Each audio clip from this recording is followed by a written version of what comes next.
لوگ کہتے ہیں دم کدھر سے آ گیا؟ بخاری پڑھ رہا ہوں، صحیح بخاری۔ ایک بڑی خوبصورت حدیث ہے، سنیے گا۔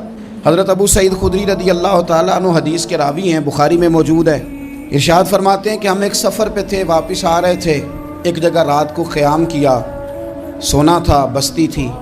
بستی کے لوگوں نے نہ کھانا پوچھا نہ پانی پوچھا، کوئی ضیافت نہیں کی۔ آدھی رات کا وقت آیا تو ایک بندہ دوڑا دوڑا آیا، کہنے لگا ہمارے سردار کو بچھو نے کاٹ لیا ہے، تم میں سے کوئی بندہ دم درود کر لیتا ہے؟ تو ایک صحابی کہنے لگے کر تو لیتے ہیں، پر تم نے چونکہ ہمیں کھانا پانی تک نہیں پوچھا، تم اگر دم کراؤ گے تو مفت نہیں کریں گے۔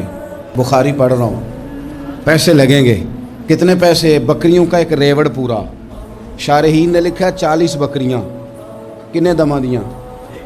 او بھائی اس سے کوئی بندہ جواز نہ لے کہ پیسے لینے جائز ہیں، اس سے جواز نہ حاصل کرے۔ آپ بات کو سمجھیں، پس منظر کیا ہے؟ پانی تک نہیں تم نے پوچھا۔ کچھ لوگوں کا علاج ہوتا ہے، انہوں نے کہا پیسے لیں گے دم کر دیں گے۔ صحابی نے کہا، حضرت ابو سعید خدری رضی اللہ تعالیٰ عنہ فرماتے ہیں وہ چونکہ تنگ تھے، بچھو کاٹ کے، اور سردار کو کہا چل تو صحیح نا۔ وہ صحابی گئے، سورہ فاتحہ پڑھ کے دم کیا، اور حدیث بخاری سے میں آپ کو دکھاؤں گا۔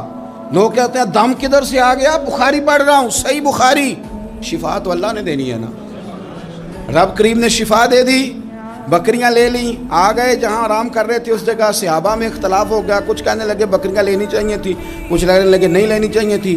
حضرت ابو سعید خدری رضی اللہ تعالیٰ عنہ فرماتے ہیں پھر ہم نے فیصلہ کیا چپ کر کے سو جاؤ، صبح حضور کی بارگاہ میں جائیں گے۔ اگر کریم نے کہا لینی چاہیے تھی پھر تو موج بن گئی، اور اگر کہا نہیں لینی چاہیے تھی تو بکریاں ہانک کے واپس کر دیں گے۔ مسئلہ کیا ہے؟ کہتے ہیں صبح گئے حضور کی بارگاہ میں، جا کے مسئلہ عرض کیا، یا رسول اللہ انہوں نے بھی پانی کوئی نہیں پوچھا تھا، ہم نے بھی کہا دم کریں گے تو پیسے لیں گے، تو ہم نے یہ بکریاں لی ہیں۔ شارحین لکھتے ہیں 40 تھی شاید۔ تو یا رسول اللہ اب کیا کریں؟ حضور مسکرانے لگے۔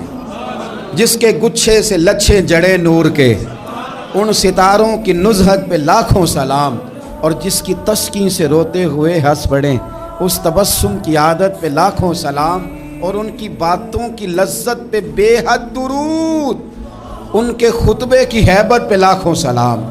حضور مسکرانے لگے اور مسکرا کے پوچھا اچھا پڑھا کیا تھا؟ یا رسول اللہ سورہ فاتحہ۔ فرمایا سکھائی کس نے تھی؟ کہا یا رسول اللہ آپ نے۔ فرمایا پھر آدھی بکریاں میری ہیں آدھی تمہاری ہیں، اور میرا حصہ نکالو نا بھائی۔ تو قرآن پاک میں شفا ہے۔